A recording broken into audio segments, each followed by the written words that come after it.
Как ты реагируешь на оскорбление? Второй. То есть вопросительный знак. Это я имел в виду, чтобы вы не ответили, а я помогу вам ответить. Как ты реагируешь на оскорбление?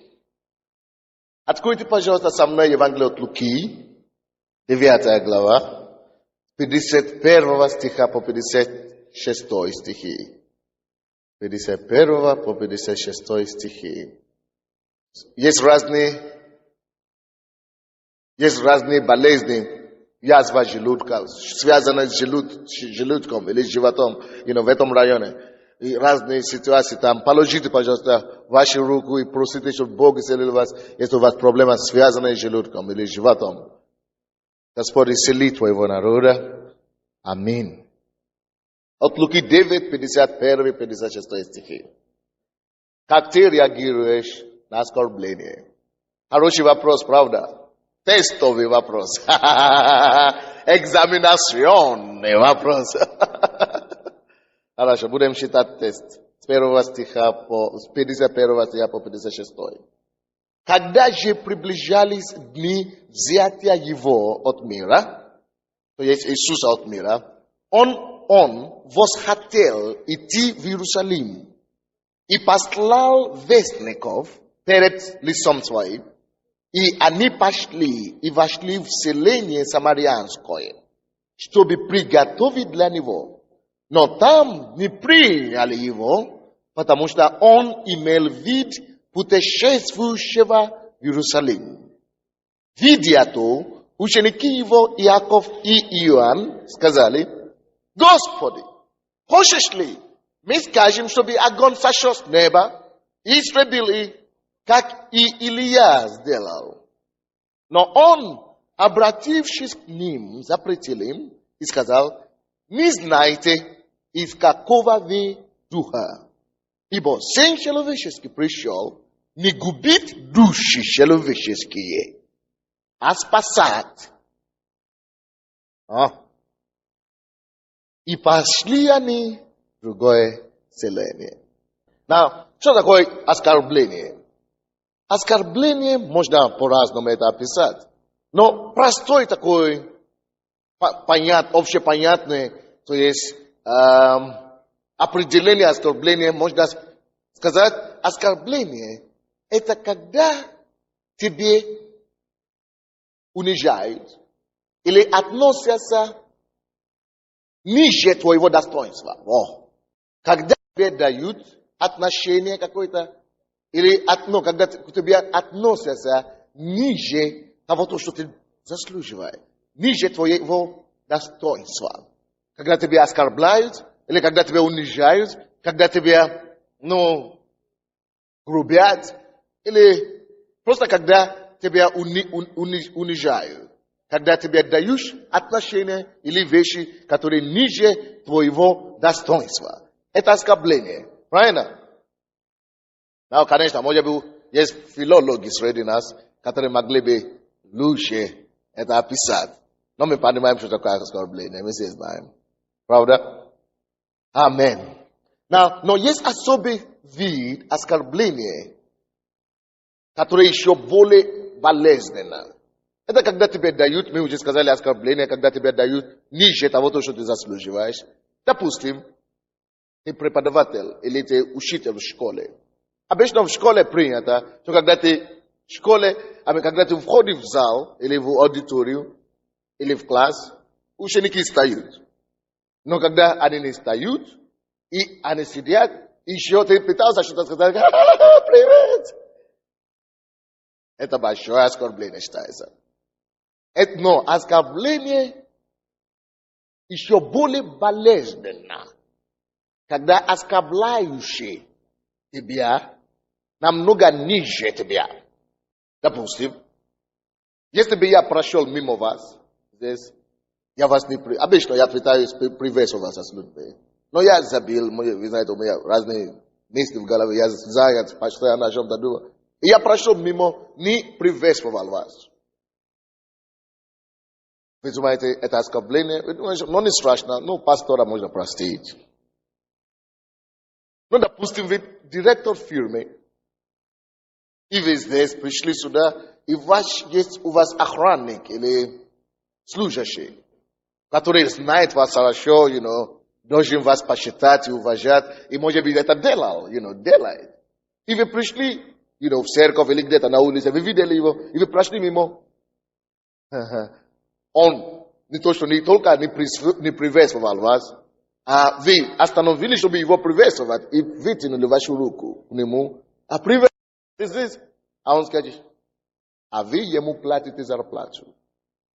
Такое оскорбление бывает намного более болезненными, чем обыкновенный, допустим, если бы пастор это делал. Вы знаете, то есть оскорбление бывает еще более болезненное, когда тебя оскорбляет человек, который намного ниже тебя может быть, по социальному слою, или классу, или рангу, или социальному положению, или по другим каким-то параметрам. Если он ниже тебя, и он тебя оскорбляет, как это больно. Alright? Да? Теперь, давайте посмотрим ситуацию, которую мы читаем. Здесь это что-то подобное случилось с Иисусом. 51 стих. И читая этот стих, я бы хотел еще и отметить то, что оскорбление, тоже боли и неприятности от оскорбления, как бы это лучше сказать вам. Оскорбление бывает так, что одно и то же самое оскорбление может восприниматься вами полезнее в зависимости от времени или ситуации, или обстоятельств, в которые вы находитесь в это время. Вы заметили такое? Допустим, есть настроение разное, бывает у людей. Когда у тебя весело, у тебя хорошее настроение, кто-то, может быть, оскорбил вас. Вы даже не заметили, потому что вы наполнены радостью, у вас хорошее настроение, вы выходите замуж, допустим.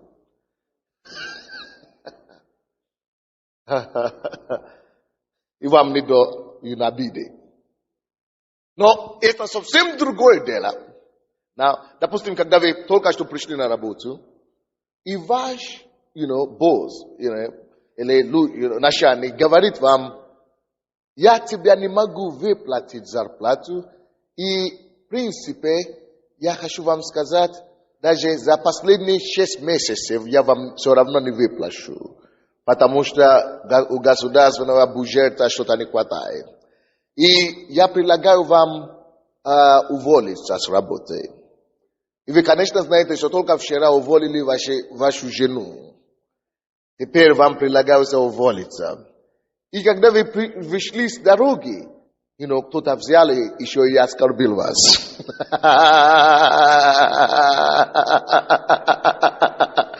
Вот это случай, да? Бессомненно, ваша реакция на это оскорбление будет совсем другое, чем как вы реагировали на то, когда вы хотели выйти замуж. Вы заметили такое? Я имею в виду, вы будете намного обижены и расстроены, и вы, наверное, есть некоторые даже сидящие здесь, которые будут готовы скрутить кулак. Но мы, конечно, христиане это не делаем, может быть, я ошибся. Но, в принципе, есть люди в мире, которые бы это делали. Конечно, есть христиане, которые не скрутят кулак, но в таких ситуациях они, допустим, не были бы против повесить голос, допустим, накричать или даже взяться за это галстук собеседника.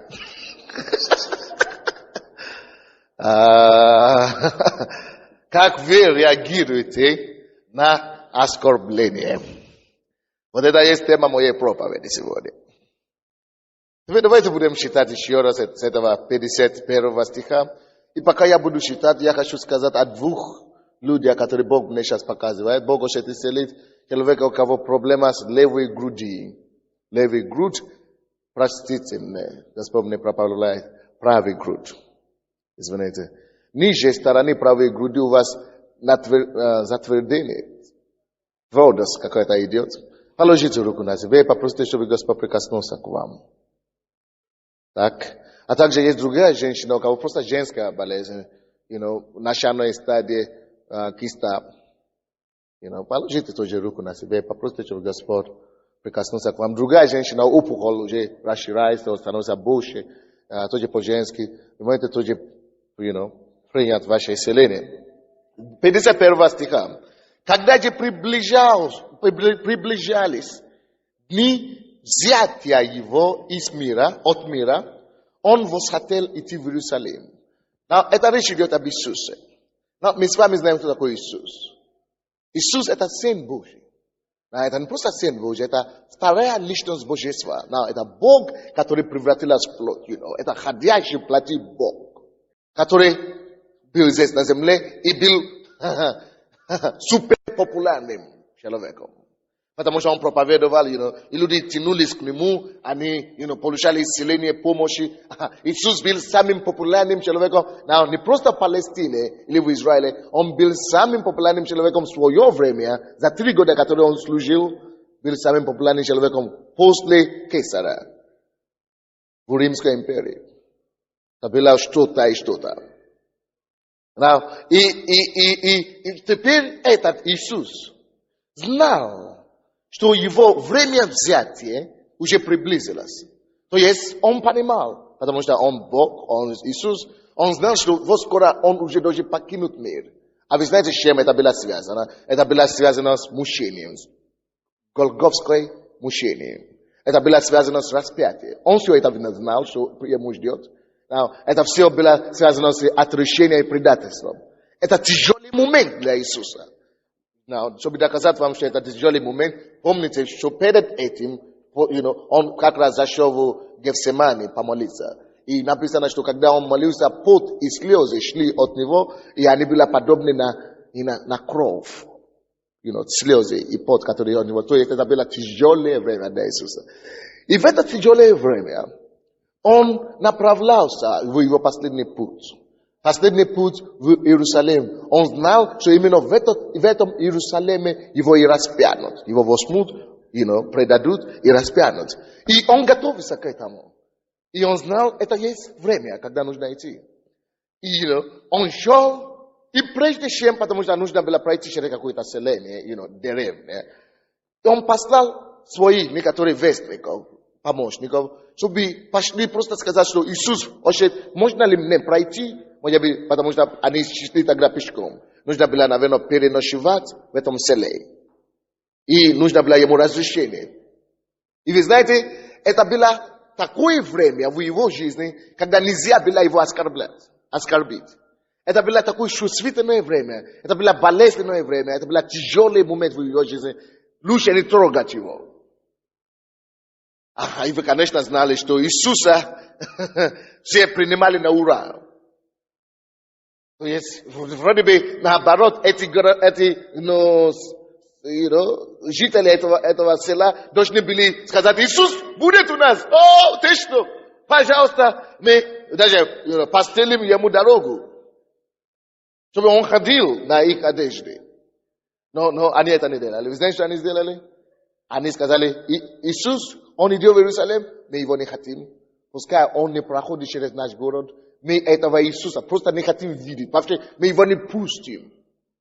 Не пустим в наш город, в наше село. Но это есть оскорбление. Почему? Несколько позиций.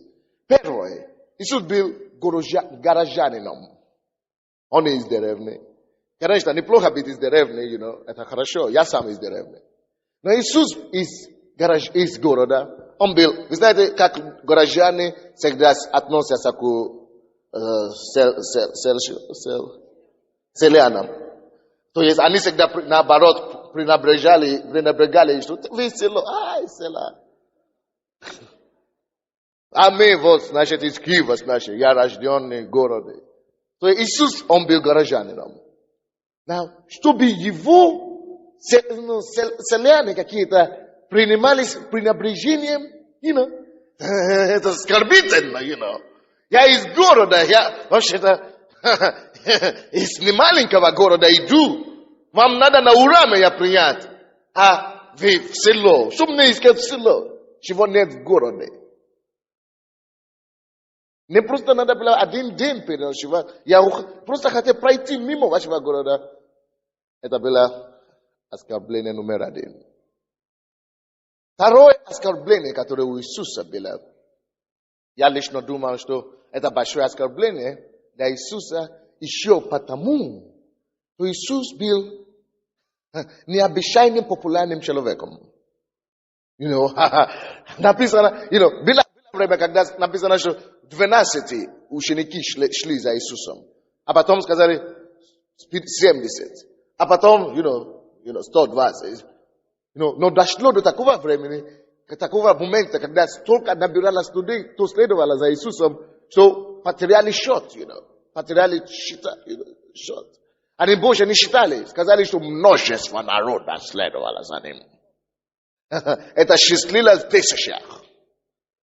Иисус был не маленьким человеком, Такой человек, как Иисус, который имеет власть над болезнями, имеет власть над бесами, который делал всех и всем счастливым, не может не быть популярным. Он не был маленьким. Иисус не был маленьким или заурядным человеком. Он был необыкновенным, незарядным, и он был сверхпопулярным. Одно доказательство. Он хотел пройти через это село. Он не просто сам пришел, говорит, потому что маленькие, большие люди не ходят одни.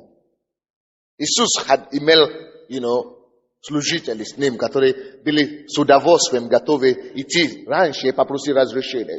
Можем ли мы? То есть Иисус не сам пошел, но и поймите, любой человек, кто имеет слуг или слугов, слуг и служителей, чтобы идти получить разрешение за него, любой человек, кто имеет власть над другими, он не маленький. Не бывает маленькие такие люди. Маленький человек, он себе сидит, он даже сам не может себя кормить. Иисус не был маленьким человеком. Он имеет влияние над массами людей. И тут ему вот так оскорбили. Ему отказывают принять какое-то село. Представляете, село. Это второе оскорбление. Третье оскорбление, которое было, так. В принципе, если вы считаете это стих, 52, по-моему, или 53, написано, что это село не просто было, скажем, даже если это было бы израильское или какое-то еврейское село, еще понятно. Но это было, самарянское какое-то село. Самаряне. Вы слышите, что самаряне? Это вообще считалось второсортные люди вообще в этом обществе. Они второсортные. Они, допустим, это как Палестина и Израиль сегодня. Конечно, мы, христиане, знаем, что все люди созданы одинаковые. Это как в Африке было. Апатеид там, в Южной Африке было. Те темные, они должны жить в каком-то грязи там. А, белые люди жили в хорошем перспективе. Вот, то же самое было в Израиле. Самаряне, были как эти тогда черные, или как эти палестинцы в Израиле. А, остальные престижные люди были иудеи. Они считались респектабельными людьми. И тут, представляете, кто отказывает Иисуса? Это именно это, они были как рабы, у евреев. Их даже не пускали в город, в израильские города. И тут они решили отомстить, вы знаете на кого? На Иисуса. Причем на Иудея. Иисус же был иудеем. Он мог бы просто пожаловаться своему правительству. И вы знаете, как правительство Америки сейчас, которое полисмен стало уже мировой. Они бы просто тоже послали туда ракет и бомбы, что гакните, и мы вас это самое заставим научиться молчать. Так как Америка сейчас делает. Защищает своего граждан. И Иуда тоже была защищена, но и Израиль могла бы тоже защищать Иисуса. То это было оскорбление. Потому что Иисус из такого иудея, а второсортного самаряне его не принимают в их село. А Самария была под Израилем в то время. То есть, вообще это непонятно. Третье оскорбление. Поэтому вы, наверное, уже поняли, почему была такая реакция у учеников Иисуса в 54 стихе. 54 стихе. Видя то, ученики, видите, эти ученики, видя то, что отказали им, ученики его, Иаков и Иоанн, сказали: Господи, хочешь, мы сейчас, хочешь ли, мы скажем, чтобы огонь сошел с неба и истребил их, как Илья сделал. Потому что они-то знали, что Иисус-то был Бог. Они-то знали, что Иисус имел власть не просто наказать их короля или их царя. Иисус имел власть приказать огонь зайти с неба и пожрать весь село, все село, весь это самое, деревня. Все, просто истребить из лица земли. У Иисуса была эта власть. И когда его Иисуса так унизили, Иисуса так оскорбили, у учеников не появились иное мысль. Они думали, самая справедливая вещь, что можно сейчас делать, это расправиться с этими людьми, это разбираться с ними, это уничтожить конкретно. Кому вы отказались? Вы дайте себе, представьте себе, кому вы отказались? Иисус. Во-первых, он иудей. Во-вторых, он горожанин. В-третьих, он царь царей, Господь. Вы взяли, ему отказали. Оскорбили Иисуса. То, что говорили ученики, это была их реакция на оскорбление. Если бы ты был на месте Иисуса. Давайте теперь ответим с вами на этот вопрос. Он ниже тебя по всем параметрам. Ты можешь его купить. И он взял, оскорбил тебя. Как ты среагировал бы на оскорбление?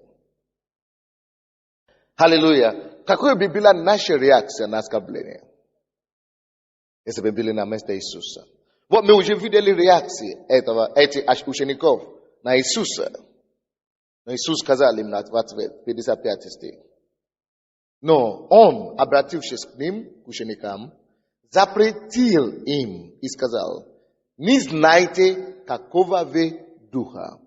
Братья и сестры, я знаю, как бы мы с вами реагировали на подобные оскорбления. Я знаю. Допустим, я однажды, когда мы только что начали нашу церковь, евангелизировал. Конечно, я не больше него. Просто нормальные оскорбления. Есть такие оскорбления, которые равны это самое. Я ему дал этот брошюру. Приходите к нам в церковь. А он взял, так посмотрел, выбросил мне на грудь, а потом говорит, еще какие-то маты какие-то говорил. Да. Лицом мне так. Я говорю, конечно, сначала плоть реагирует. Я говорю, он сейчас вспомнит свои уроки по боксу в это. Это человеческая реакция. Но я подумал, говорю, да, так, я понял, все. Извините, пожалуйста. Кто его знает, может быть, он уже пошел в какую-то церковь сейчас. Но можно было это делать, можно было устроить драку. Иисус тоже мог бы. Ему ничего не стоит. Повелевать огня с неба. Пойди и зажри. Это то, что ученики хотели. Но Иисус говорит, нет, вы не знаете, из какого духа вы. Но всякое время, когда тебя ревность берет, всякое время, когда хочется закрутить кулак, И кому-то дать помочь. Это правильно? Это полису, да.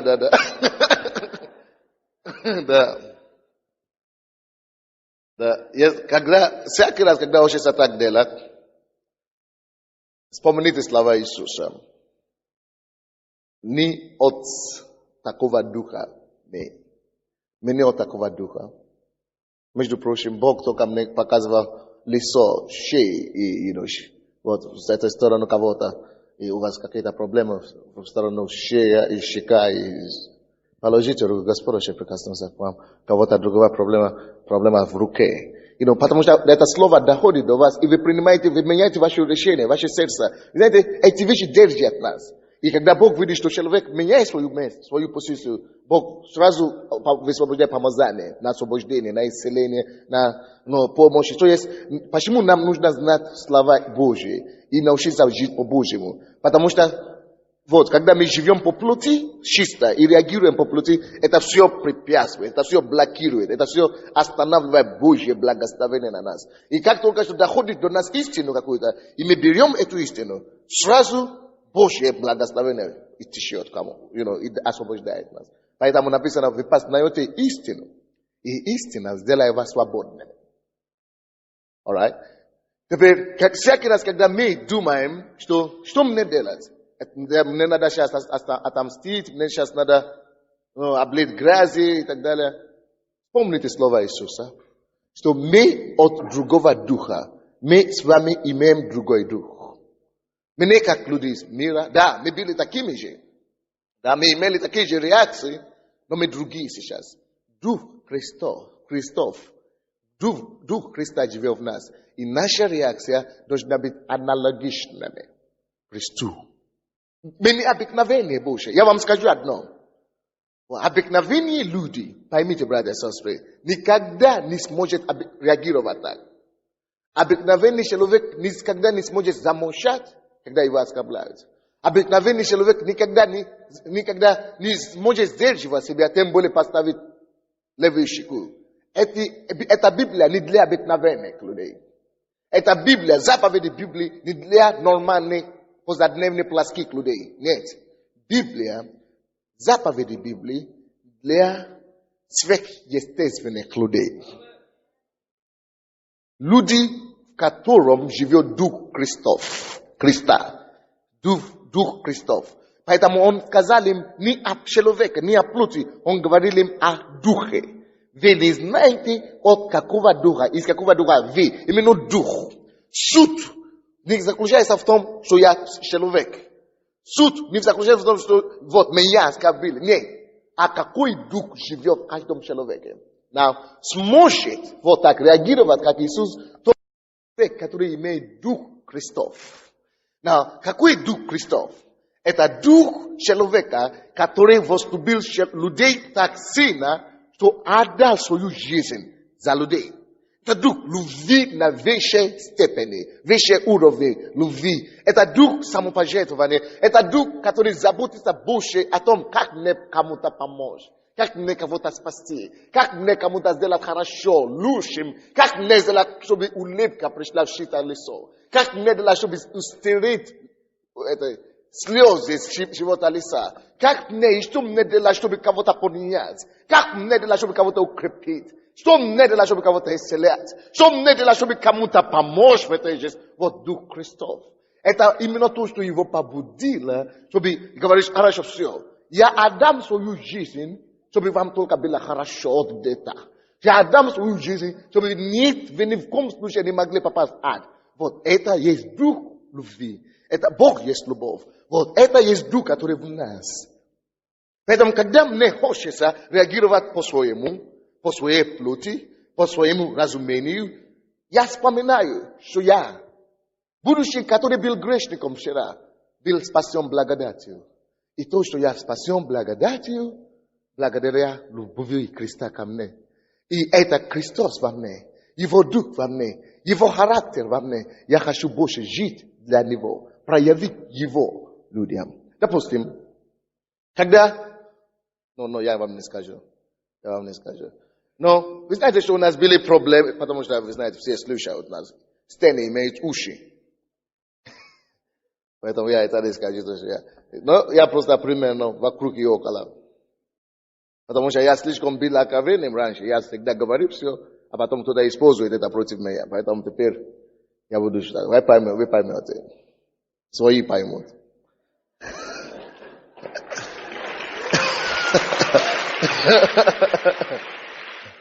Вы знаете, что у нас еще есть проблемы, Мы хотим выдворить, Сандей, зачем негру нам тут, зачем тут. Был один человек, который 3 раза написал, он сам говорил. Он говорил это другому человеку, который потом мне говорил, пастору. Что он написал сам 3 раза письмо в какие-то инстанции о выдворении пастора. Мы молились за него. Мы благословляли его. Это то, что мы должны делать, потому что мы имеем Дух Христов. Потому что кто-то из вас думает, если я буду просто так молчать, как Иисус молчал, или я же не Иисус, или я что будет с ними? Это же меня оскорбили. Если я же получается, мне же плохо, они будут гулять тебя. Не, нет, еще раз нет, Никто Бога не обманет, Никто Бога не обойдет никак. Если ты сам будешь пытаться сам за себя отомстить и драться, допустим, если бы, когда на меня плевали, если бы я дал ему обратно, естественно, милиция бы пришла, допустим, была бы разбирательство. Во-первых, я бы страдал сам тоже. Во-вторых, я бы преградил путь Богу для меня отомстить. Допустим, когда люди нам делают плохо, это человек, когда я это услышал, я говорю, хорошо. Я сказал, неплохо, хорошо, я буду молиться за него. И поверьте мне, даже когда люди ко мне приходят, наши члены, потому что очень обидно, кто меня знает, кто только меня видит, от один раз, тому больно за то, что как ко мне относятся на Украине. И, допустим, ко мне приходят некоторые члены церкви. Давайте будем просить Бога, чтобы он наказал их. Я говорю, вы молитесь, но я не буду так молиться. Мне нельзя проклинать. Я могу только благословлять. Я благословляю таких людей. Но однажды в декабре, когда мы молились в комнате с лидерами, Бог мне сказал все. Потому что я был в молитве, и ночью, кто-то говорил что-то, опять угрозили что-то. И я стал молиться перед Богом. Я говорю, Господь, все. Это не моя идея быть проповедником, это твоя идея. Я имею диплом, классный диплом. Я имею приглашение, возможность работать журналистом в Швейцарии. Почему ты мне поставил в такой стране, где меня еще гонят? Когда я это говорю, я молился, говорю, разберись между мной и ним. И я хотел, я просто молился, какой-то мир просто пришел, Божье присутствие. Он говорит, стоп, открой Библию. Я открыл Библию. И он мне дал какое-то место писания, я вам не скажу. Это не для нас. То, что будет со всеми, которые занимаются мной. Я пришел, и я поделил это с нашими лидерами. Я говорю, слушай, вы будете слушать известия. И это известие вся Украина услышит. То, что будут происходить. Но я не хотел, я никогда не просил.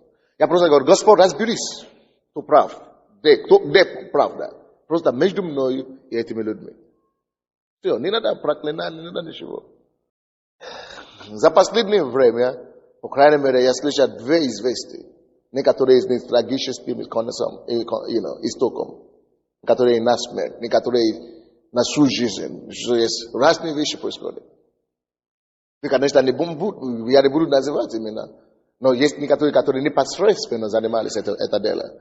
Один брат из нашей церкви был у одного из них, дал ему газету.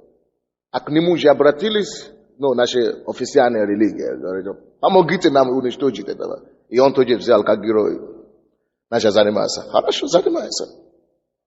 Очень жаль то, что с ними случилось. Что я хочу этим сказать? Когда оскорбление идет на тебя, доверься Богу, что Бог не слабый Бог. Не пытайся защищать себя, я умоляю вас. Не пытайтесь реагировать на плоти. Не пытайтесь, это скрутить рукава и этот самый кулак. No. Просто благословляйте их.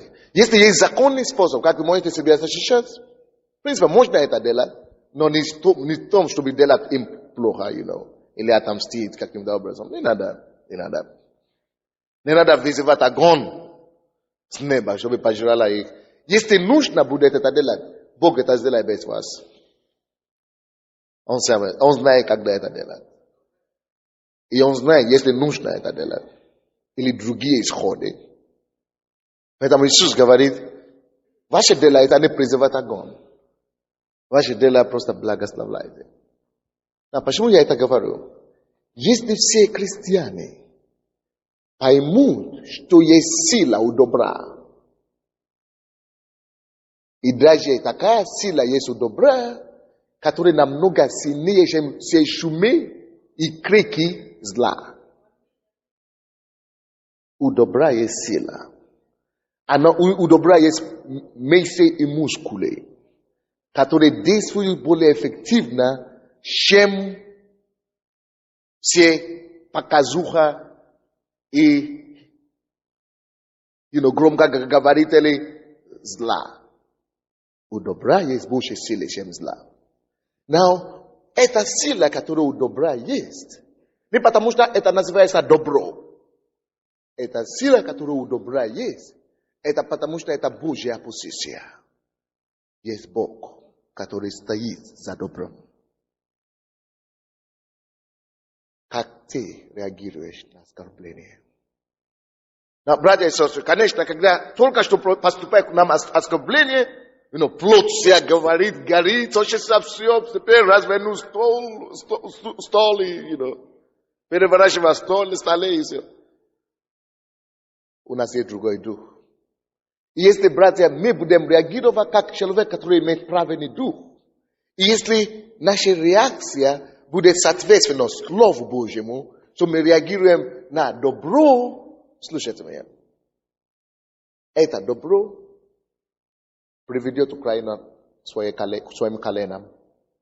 Это добро приведет Украину к своим коленам.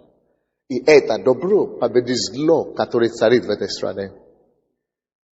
Если все члены церкви Слова Веры, 5 тысяч, 6 тысяч человек, будут вот так жить, как Библия учит нас жить, чтобы мы все вот так жили, эта страна улучшится намного. Я гарантирую вам это правда. Мы все доказательства тому. Мы с вами, мы-то знаем, как мы были вчера. Чем мы занимались вчера. Что нас побудило, чтобы сидеть здесь? Что нас привело здесь? Сила добра. Добро имеет силы. Оно сильнее, чем бандитизм, который я вчера занимался. Оно сильнее, чем наркотики, которые я вчера принимал. Сила добра, Божья сила сильнее, чем алкоголь, который я заправлял позавчера. Сила добра намного сильнее, чем с грехом, чем я занимался вчера. Она теперь успокоила. Эта сила меня успокоила. Она дотрагивалась до моей души. Она привела нас к тому, чтобы слышать Слово Божье.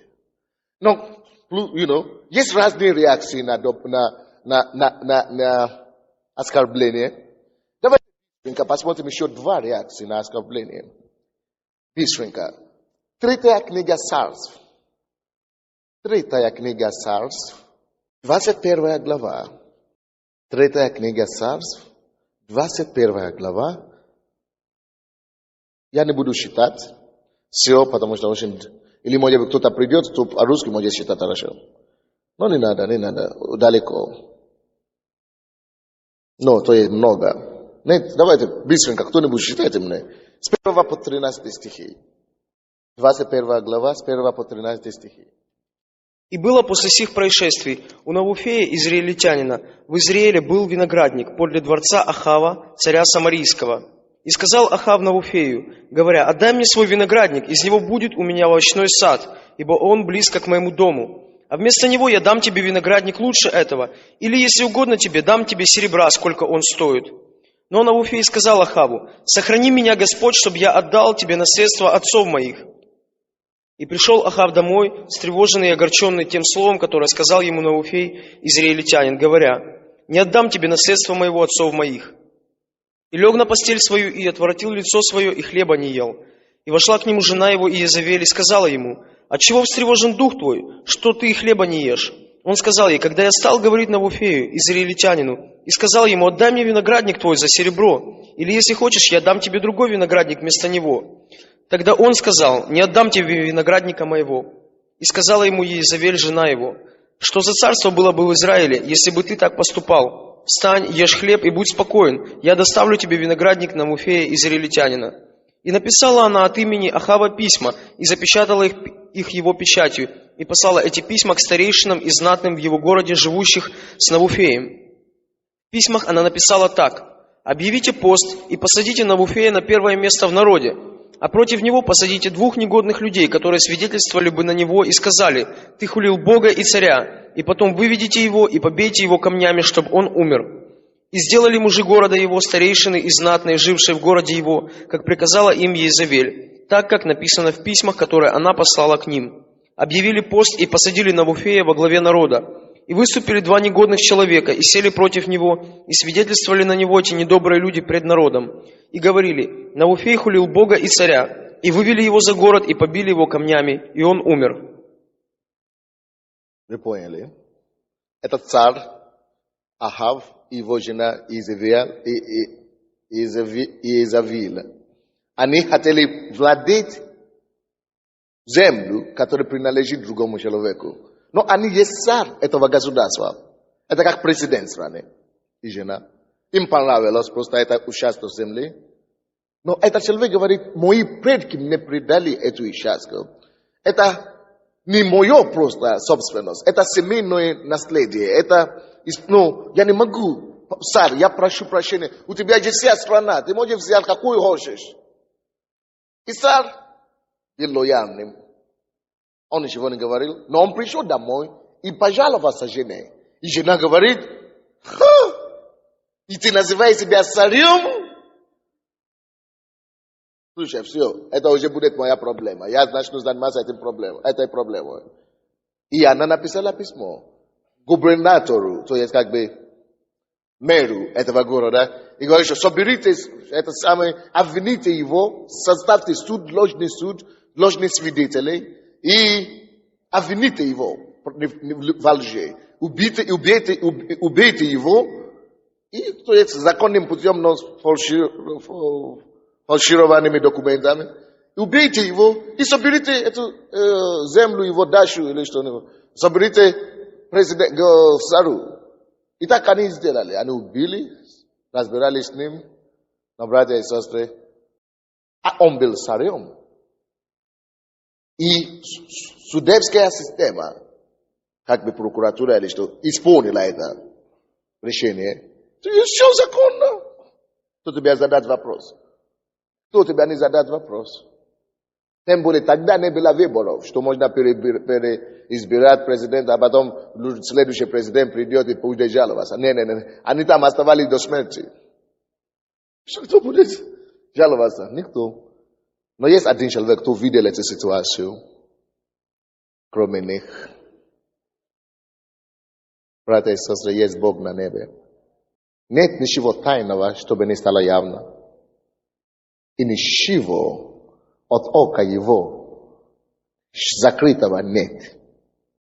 И прошло время, Бог дал эту ситуацию успокоиться. Видите, Бог не всегда реагирует реактивно, как мы с вами. Допустим, когда это было оскорбление на царя. В чем было оскорбление? Он царь. Это всего лишь гражданин его страны. Дай мне твою землю. Даже с простого уважения к царю нужно было сдать. Потому что как царь я владею всю страну. Но он мне не дал. Но что мне поделать? Они поступали по-мирскому, по плоти. То есть хочется разбираться и отомстить. И они сделали это. Но Бог, это не Божий способ. И Бог наказывает за такие вещи. И прошло, и, конечно, они реагировали сразу. Пошли и убили этого. Но Бог, Он реагирует обычно противоположно тому, как люди реагируют. Допустим, мы с вами любим сразу, срочно что-то принять решение и развернуть стол и, собрать, разворачивать рукавики, бросаться в бой. Но Бог Он видит эту ситуацию, и он успокоился. Только для того, чтобы в нужное время заступиться. Но очень часто так и происходит в твоей жизни. Ты думаешь, где Бог? Господи, если ты есть, разберись, сделай что-нибудь. Я же твой служитель. Убей их.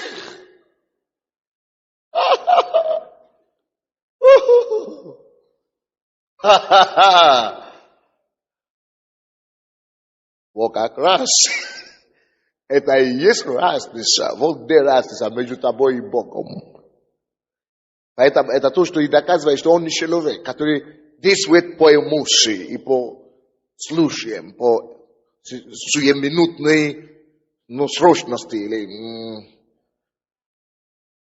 необходимости, какие-то срочные обстоятельства, реакции. Он поступает как Бог, который владеет ситуацией, не только теперешней, но и владеет ситуацией, за, допустим, 100 лет вперед. И с учетом 100-летнего периода и 10-летнего и годичного расстояния от сегодняшнего дня, он стабильно, спокойно и уверенно потом вступает и приносит свой суд. И когда время пришло, Бог вернулся к этой... Они после этого, Ахав и Иезавель уже прожили несколько годов, что они забили, что они убили одного человека. Уже забили про это. Уже забили, что цари жили хорошо тогда. Они жили хорошо. Когда ты живешь хорошо, очень часто ты забиваешь прошлое, очень быстро.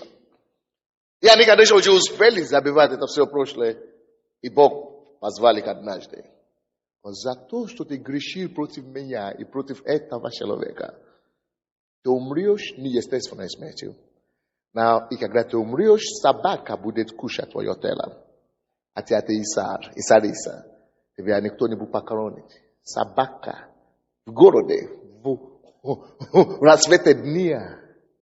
И дай Бог, чтобы кто-то из нас встретился с Божьим судом. Это страшная вещь. Но это то, что Бог делает. Когда Бог заступает за людей. Слушай, я тебе уверяю, 100%. Я могу вам сказать, я вам уверяю, и я вас прошу, я умоляю вам, я не знаю, как это донести. Но Бог умеет это делать лучше. Бог лучше умеет отомстить. Бог умеет это делать лучше, чем нас, чем тебя. Какой бы у тебя ни была возможности. Допустим, у этого царя была возможность. Я царь, хочу, делаю, беру, убиваю, убью. Никто не спросит, я царь. Он же меня оскорбил, значит. Хорошо. Но лучше, если бы Бог это сделал. Еще одна ситуация подобная. 4 книга Царств. Как люди реагируют на оскорбление? Братья и сестры, подумай еще раз. Как ты или как вы реагируете на оскорбление? Подумайте, как я реагирую на оскорбление. 2 глава 4 книга Царств. 22 по 24 стихи. 22 по 24 стихи. Про Елисея скажу вам. Про Елисея. И вода стала здоровой. Туда пошел, да. Да, давайте, наверное, 23-го, наверное, да? Да, 23-го. И пошел он оттуда в Вифил, когда он шел дорогою, малые дети вышли из города и насмехались над ним. И говорили ему, иди, плешивый, иди, плешивый. Или как это называется? Плешивый? Иди, плешивый, иди, плешивый. Это дети так накричали на Елисея. Он оглянулся и увидел их, и проклял их именем Господним. Печальная история. И вышли 2 Dice из леса, и растерзали из них 42 ребенка. Медведицы две вышли и растерзали 42 детей. Елисей был пророком Божьим с огромной силой. Знаете, конечно, есть люди, которые не разбираются в силе Божьей.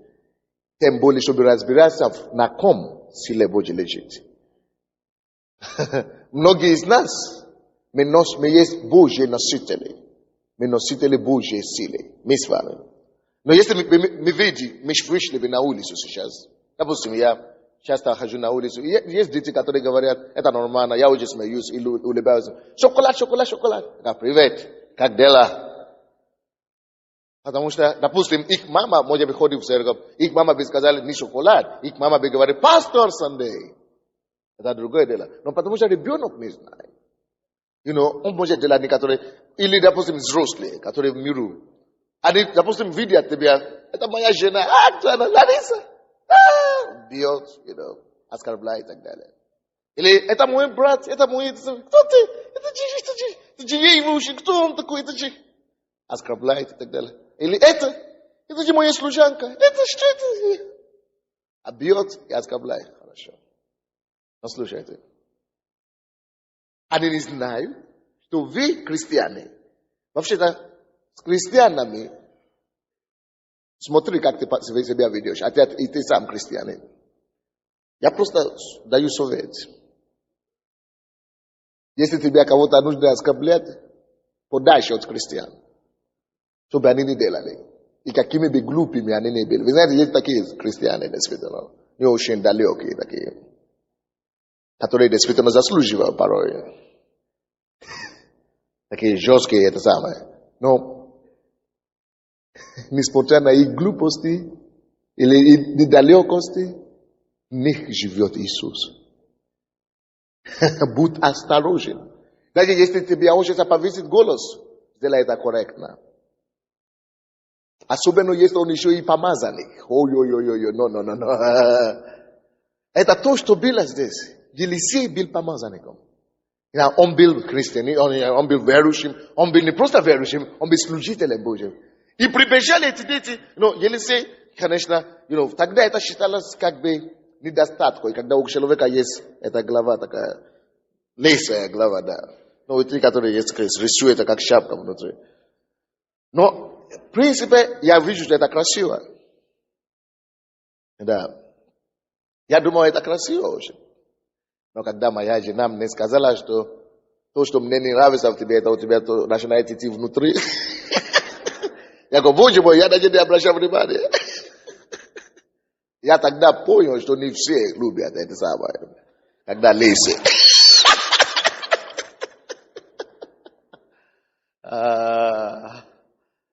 Но, короче, Елисей, послушал или по благословению, по счастью, имел вот это лысая голова.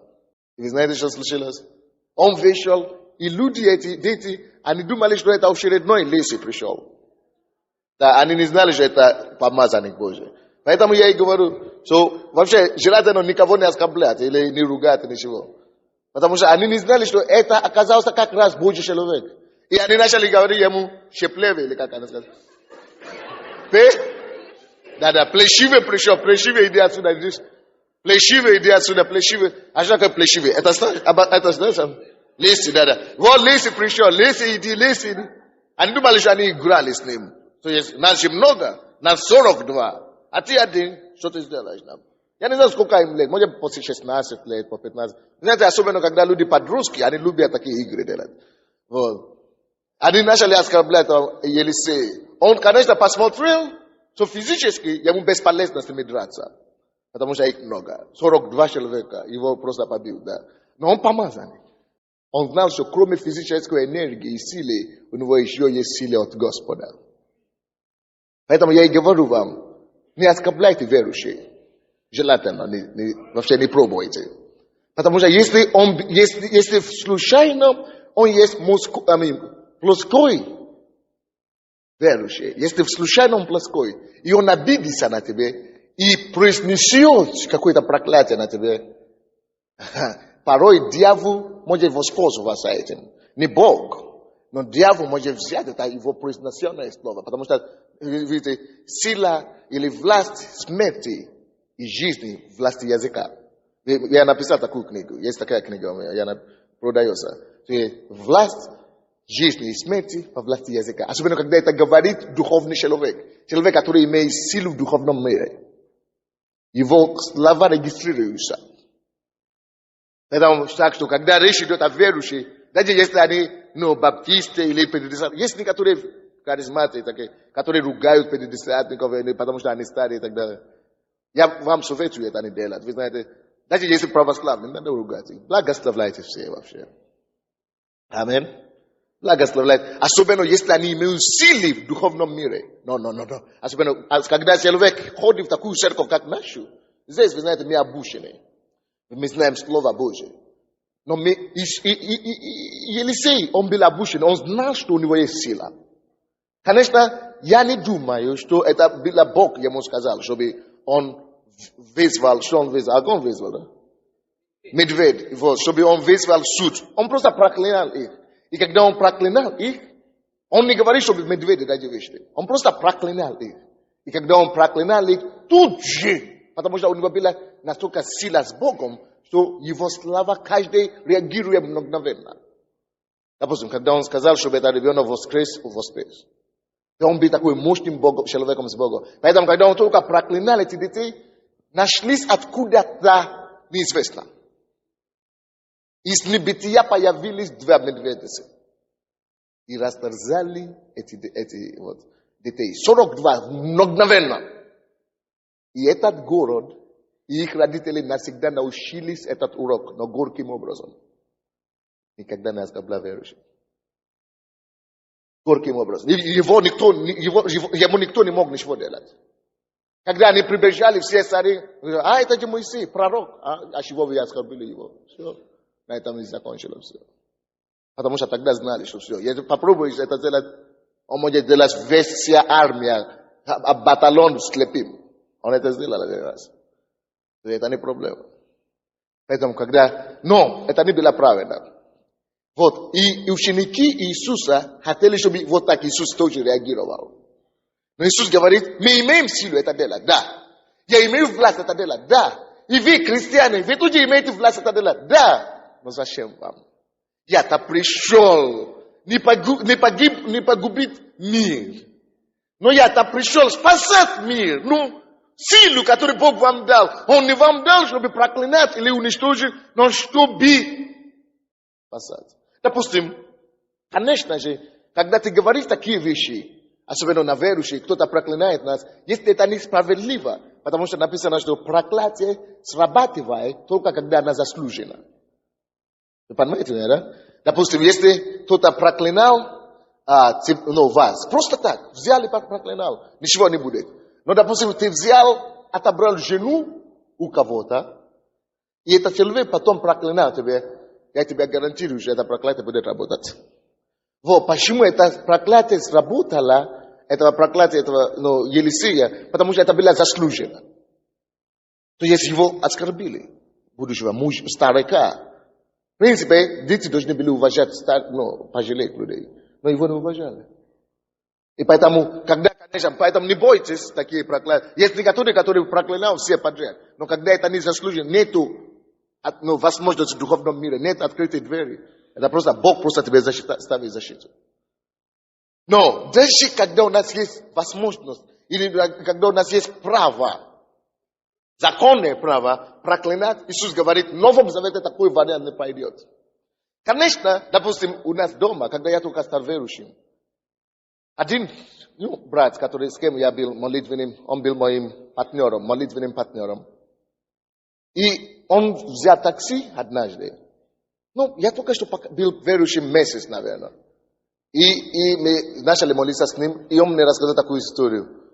Он взял такси, есть такие таксисты, которые договорились с тобой на 5 рублей, допустим, 5 гривен, подвезти на какой-то остановке. А потом, когда ты туда приехал, он говорит, нет, только 10, а то ты не видишь. Или я тебя не завезу, или завезу обратно. Я только 10 гривен. У него была последние 10 гривен или что-то, ну, скажем так. И он говорил, я верующий, чего тебе обмануть меня? Ну, мы же договорились. Он говорит, нет. Он говорит, хорошо, Бог тебя судья. Бог тебя осудит или что-нибудь такое. Он просто что-то говорит, что нет, он говорит, эти деньги тебя не пойдут на пользу. Эти деньги ты выплавишь намного больше. Он просто обиделся, вот это брат. И он сам не говорит, и он просто он его остановил и буквально несколько метров проехал. И он попал в такую аварию, что не только 10 гривен не поможет ремонтировать машину. Наверное, 1000 не ремонтирует. Буквально никто самое, и все. Что я имею в виду? Что я, конечно, слабо верующие еще работают. Но я говорю, что это не Божий путь. Это не Иисус Христовый путь. Он говорит, у нас другой дух. И к римлянам, 9:13, по-моему, римлянам говорит нам, что мы имеем другой дух, то есть Божье отмещение. К римлянам 12:19. 12:19. К римлянам 12 глава. 12 глава, 19 стих. 12:19. Не мстите за себя, возлюбленные, но дайте место гневу Божию, ибо написано, мне отмещение, я воздам, говорит Господь. Я не знал, почему Бог мне дал это слово сегодня. Именно сегодня я молился, Господь, что за очень. Он просто конкретно это дал. Я думал, может быть, кому-то это полезно будет. Как ты реагируешь на оскорбление? Давайте преклоним нашу голову и поговорим с Богом. Господь, помоги мне реагировать по Духу Христа. Помоги мне, Господь, реагировать по Христову, Господь. Жить по Твоему Слову.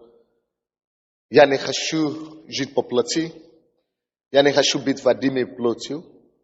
Я не хочу руководствоваться плотью и эмоциями. Я хочу, чтобы Дух Божий руководил мною и вел мною. Меня. Господь, помоги мне, Господь. Помоги мне, Господь. Давайте поговорим с Богом. Отдадим свое сердце, свою жизнь Богу. Господь, я хочу правильно реагировать на оскорбление. Даже если это самое большое оскорбление, я хочу иметь твое сердце. Я хочу иметь твое отношение.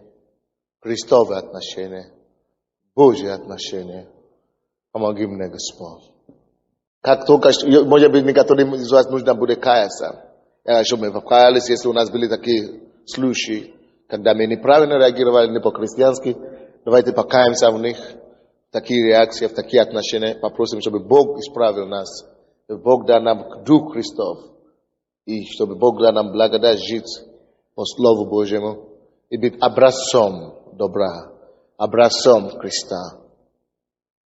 И прямо сейчас, пока вы каетесь, Господь и поправляет пальцы, скрученные пальцы кого-то. Что-то отрыть. Вы просто прощайте все. Отдайте суд Богу. Божье отмещение. Божье отмещение. Не мстите за себя, Библия говорит. Это не говорится о том, что не защищайте свои права. Но не мстите, это значит, не делайте зла другим людям. Иисус не вызвал огонь на этот город, на это село. Он не мстил за себя, хотя его оскорбили.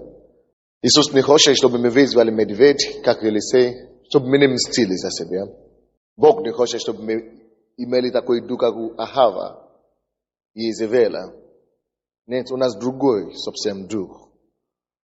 Господь, пока мы сейчас обращаемся к Тебе, в раскаянии за свои, может быть, неправильные действия в прошлом. И мы открываем свои сердца Тебе, чтобы Ты помог нам реагировать по Духу Христа.